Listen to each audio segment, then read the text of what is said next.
News nation की खबर का बड़ा असर हुआ है। अपर मुख्य सचिव गृह अवनीश अवस्थी ने न्यूज नेशन के संवाददाता को बाकायदा बुलाया। न्यूज नेशन संवाददाता विद्यानाथ झा को अवनीश अवस्थी ने बुलाया, यहां पर संज्ञान लिया। विद्यानाथ झा की न्यूज नेशन की रिपोर्टिंग का, न्यूज नेशन की इस पूरी मुहिम का संज्ञान लिया है। उत्तर प्रदेश सरकार की तरफ से बाकायदा यहां पर एक्नॉलेज किया गया है न्यूज नेशन को। पीड़ित परिवार से मुलाकात करने के लिए पहुंचे थे अवनीश अवस्थी, जहां पर उन्होंने न्यूज नेशन के संवाददाता विद्यानाथ झा से मुलाकात की है। दरअसल में विद्यानाथ झा की आवाज को, न्यूज नेशन की आवाज को दबाने की कोशिश एक तबका बलरामपुर में कर रहा था। ये जानकारी अवनीश अवस्थी को जाहिर सी तौर पर मिली होगी, इसी के चलते विद्यानाथ झा को बुलाया गया। उनसे बात की अवनीश अवस्थी ने। एक सीधा संदेश देने की कोशिश उत्तर प्रदेश सरकार की तरफ से की गई है कि कोई भी दबाव महसूस ना करे।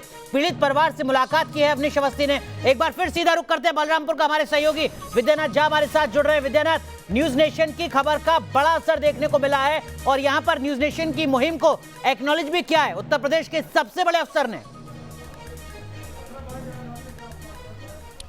24 घंटे का वक्त बीता है अनुराग, मुझे यहां पर आए हुए बलरामपुर में न्यूज नेशन की टीम को आए हुए, और हमने लगातार प्रमुखता से बलरामपुर में जो निर्भया के साथ हुआ उसको दिखाया है। देखिए, हमारा मकसद बिल्कुल साफ था अनुराग कि निर्भया जो बलरामपुर की है उसको इग्नोर ना किया जाए, उसको दरकिनार ना किया जाए। और इसके पीछे, हमारी यहां आने की पीछे जो बड़ी वजह थी वो ये कि निर्भया को न्याय मिले। जिस तरीके से हाथरस के लिए लड़ाई लड़ी जा रही है, ठीक उसी तरीके से यहां की निर्भया के लिए लड़ाई क्यों नहीं लड़ी जाती। और एक बहुत सकारात्मक रुख यहां पर देखने को मिला है उत्तर प्रदेश सरकार की तरफ से, योगी आदित्यनाथ की तरफ से एक बहुत सकारात्मक रुख देखने को मिला है कि जब हम यहां से रिपोर्टिंग कर रहे थे तो इस बात की जानकारी उत्तर प्रदेश की सरकार को जानकारी मिल रही थी, और उत्तर प्रदेश की सरकार ने अपने सबसे बड़े अधिकारी को यहां पर भेजा। अवनीश अवस्थी को यहां पर भेजा गया, एडीजी लॉ एंड ऑर्डर को यहां पर भेजा गया, और उन्होंने खुले आसमान के नीचे, देखिए ये बड़ी बात है, इसको समझना चाहिए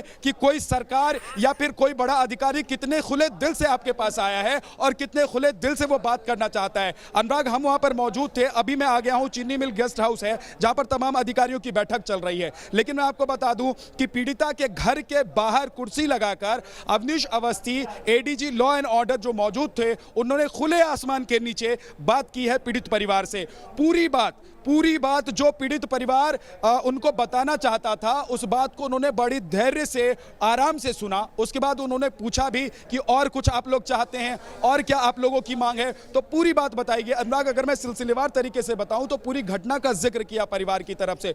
जो पीड़ित लड़की है जो अब हमारे बीच नहीं है, उसके नाना ने पूरी जानकारी दी। लड़की का भाई बैठा हुआ था, लड़की की बहन बैठी हुई थी, लड़की की भाभी बैठी हुई थी। और अनुराग, मैं बताता हूं, जब अविनाश अवस्थी वहां पर बैठे हुए थे उस वक्त जो पीड़ित लड़की और निर्भया, जिसे हम कह रहे हैं बलरामपुर की निर्भया, उसकी माताजी भावुक हो गई।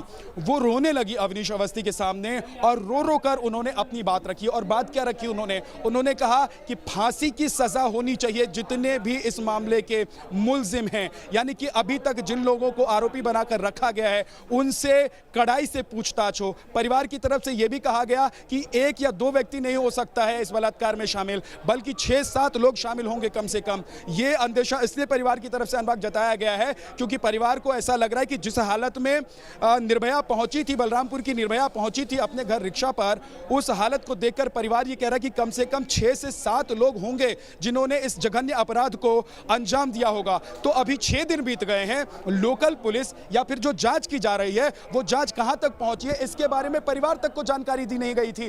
तो अब अवस्थी साहब की तरफ से ये परिवार को बताया गया है कि अब जो भी एक्शन होगा, जो भी कार्रवाई होगी, सीधे यहां के बलरामपुर के जो डीएम हैं वो जानकारी परिवार को देंगे। यानी कि निरंतर और लगातार जो डीएम हैं बलरामपुर के, वो टच में रहेंगे पीड़ित परिवार से। इसके अलावा पीड़ित परिवार की तरफ से जो मांगे रखी गई हैं, उन मांगों को लेकर भी अवस्थी साहब की तरफ से कहा गया है कि उन मांगों को लेकर बड़े अधिकारियों के साथ बैठक हम करेंगे और उन मांगों को पूरा किया जाए। अगर सीधी एक लाइन की बात अगर हम करें अनुराग, तो ये हुआ है कि जिस बलरामपुर को कांग्रेस ने, जिस बलरामपुर को लेफ्ट ने दरकिनार कर दिया था, जिससे उन्हें कोई मतलब नहीं था, उत्तर प्रदेश की सरकार ने उस पर संज्ञान लिया है न्यूज नेशन पर खबर दिखाए जाने के बाद, और 24 घंटे के अंदर उत्तर प्रदेश के सबसे बड़े अधिकारी यहां पर पहुंचे, उन्होंने परिवार से मुलाकात की है, न्यूज नेशन परिवार की को मुहिम सांत्वना का दिया है, बड़ा असर परिवार देखने को मिला है उत्तर मदद प्रदेश का के उन्होंने बलरामपुर वादा में, किया है। जहां पर उत्तर प्रदेश के 2 सबसे बड़े अफसर पहुंचे हैं पीड़ित परिवार से मुलाकात करने के लिए। लेकिन विद्या, आपने बताया कि इस वक्त आप उस जगह पर मौजूद हैं जहां पर मंथन चल रहा है, जहां पर बैठक चल रही है। इस बैठक का क्या कुछ एजेंडा हो सकता है? क्या इसको लेकर कुछ जानकारी बहुत संक्षेप में? देखिए, बहुत सीधी सी बात है कि अभी तक न्यूज नेशन क्या चाह रहा था और हमारी तरफ से क्या कोशिश हो रही थी। हमारी तरफ से कोशिश ये हो रही थी कि जिस तरीके से बलरामपुर की बेटी को दरकिनार कर दिया गया था 6 लाख रुपए देकर, ऐसा लग रहा था जैसे पिंड छुड़ाने की बात थी कि हमने अपना पल्ला छुड़ा लिया है। न्यूज नेशन पर खबर दिखाए जाने के बाद सरकार से लेकर, और मैं बताऊं आपको, वहां पर कल जब हम पहुंचे थे तो सन्नाटा पसरा हुआ था, कोई मौजूद नहीं था। लेकिन अब वहां पर आज की अगर 24 घंटे के भीतर की बात करें, अभी की बात करें, तो वहां पर लोगों की भीड़ लगी हुई है, लोग पहुंच रहे हैं, चाहे वो आसपास के लोग हों चाहे बाहर के लोग हों, और सभी लोग न्याय की मांग कर रहे हैं वहां पहुंचकर। लेकिन बड़ी अच्छी बात एक बार फिर से मैं बताऊंगा कि उत्तर प्रदेश सरकार की तरफ से जो की गई है कि तुरंत संज्ञान, यानी कि 24 घंटे के भीतर संज्ञान लेते हुए पीड़ित परिवार से बड़े अधिकारियों ने मुलाकात की है। अनुराग, देखिए, एक अहम बात यह है कि पीड़ित परिवार अभी तक सबसे ज्यादा परेशान ये इसलिए था कि अभी तक जो एक्शन हो रहा है उसके बारे में जानकारी नहीं दी गई है।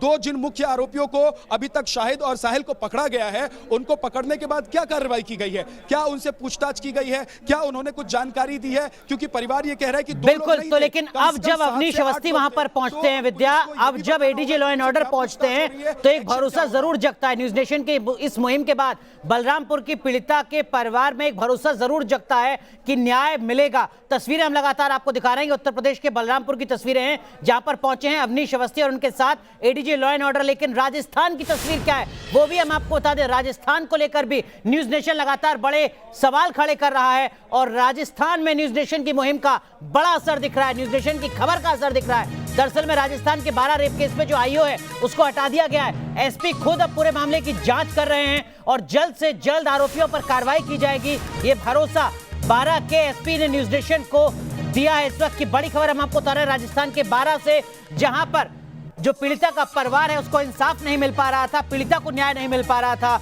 लेकिन न्यूज नेशन ने इस खबर को प्रमुखता से दिखाया, जो तमाम सवाल हैं वो सवाल आप तक पहुंचाए, राजस्थान की सरकार से जुड़े सवाल सामने रखे, कांग्रेस पार्टी से जुड़े सवाल तमाम सामने रखे, और अब उसका असर देखने को मिल रहा है कि राजस्थान की सरकार न्यूज नेशन की इस मुहिम के बाद इस पूरे मामले के जो आईओ है उसको बदलने के लिए मजबूर हुई है। और 12 के एसपी कह रहे हैं कि वो खुद अब जांच करेंगे और जल्द से जल्द इंसाफ दिलाने की कोशिश की जाएगी। न्यूज